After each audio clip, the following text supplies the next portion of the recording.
মহেশপুর পৌরসভায় ধানের শীষের গণসংযোগে উৎসব মুখর পরিবেশ। রেদওয়ানুল ইসলাম রিপন, মহেশপুর প্রতিনিধি। ঝিনাইদহ ৩ আসনের নির্বাচনী প্রচারণার অংশ হিসেবে মহেশপুর পৌর এলাকায় এক উল্লেখযোগ্য গণসংযোগ কর্মসূচি পালন করা হয়েছে। ধানের শীষের প্রার্থী মেহেদী হাসান রনির নির্বাচনী প্রচারণায় অনুষ্ঠিত এই কর্মসূচিতে ব্যাপক জনসমাগম ও স্বতঃস্ফূর্ত অংশগ্রহণ লক্ষ্য করা যায়। বাংলাদেশ সুপ্রিম কোর্ট বার অ্যাসোসিয়েশনের সাধারণ সম্পাদক, কেন্দ্রীয় নির্বাহী কমিটির সদস্য ব্যারিস্টার রুহুল কুদ্দুস কাজল এর উপস্থিতিতে মহেশপুর পৌরসভা এলাকায় সৃষ্টি হয় উৎসব মুখর পরিবেশ।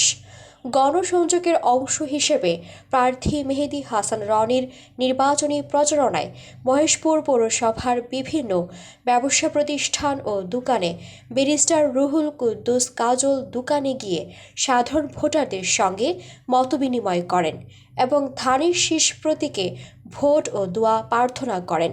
এ উপলক্ষে পোস্ট অফিস মোড় থেকে একটি বিশাল মিছিল শুরু হয়। মিছিলটি শহরের প্রধান সড়ক প্রদক্ষিণ করে কপোতাক্ষ মোড় হয়ে কলেজ স্ট্যান্ডে গিয়ে শেষ হয়। পথসভা ও গণসংযোগ কর্মসূচিতে ধানের শীষের পক্ষে বক্তব্য রাখেন এবং উপস্থিত ছিলেন ব্যারিস্টার মোহাম্মদ রুহুল কুদ্দুস কাজল, বিশিষ্ট নেতা, supreme court bar Amirul Islam Chunnu, সভাপতি পৌর বিএনপি, সাইফুল ইসলাম, সাধারণ সম্পাদক পৌর বিএনপি, মাসুদুর রহমান মাসুদ, সিনিয়র সহ সভাপতি বিএনপি, আবু জাফর আল আসাদ বাবু, আহ্বায়ক পৌর স্বেচ্ছাসেবক দল। এছাড়াও স্থানীয় বিএনপি ও এর অঙ্গ সংগঠনের বিভিন্ন স্তরের নেতাকর্মীরা কর্মসূচিতে অংশগ্রহণ করেন। বক্তারা বলেন, সাধারণ মানুষের ব্যাপক সাড়া প্রমাণ করে ধানের শীষের পক্ষে জনমত শক্ত অবস্থানে রয়েছে এবং আসন্ন নির্বাচনে জনগণ তাদের ভোটাধিকার প্রয়োগের মাধ্যমে পরিবর্তনের পক্ষে রায় দিবে। সুপ্রিয় দর্শক শ্রোতা এবং দেশ ও প্রবাস থেকে যারা দেখছেন দৈনিক আজকের নির্বাংলা নিউজ এবং মাল্টিমিডিয়ার পক্ষ থেকে জানাই আন্তরিক শুভেচ্ছা এবং অভিনন্দন। আপনারা জানেন আগামী 12ই ফেব্রুয়ারি আসন্ন ত্রয়োদশ সংসদ নির্বাচন। এই সংসদ নির্বাচনকে সামনে রেখে আমরা এখন কথা বলবো। আমি নিজেও এই আসনে ঝিনাইদহ 3 এই আসনটা কিন্তু একটা বিএনপি অধ্যুষিত এলাকা এবং আমাদের মরহুম শহীদুল ইসলাম মাস্টার হচ্ছে এই আসনের দীর্ঘদিনের প্রার্থী ছিলেন। আপনারা জানেন যে তিনি আমাদের শিক্ষা ছিলেন।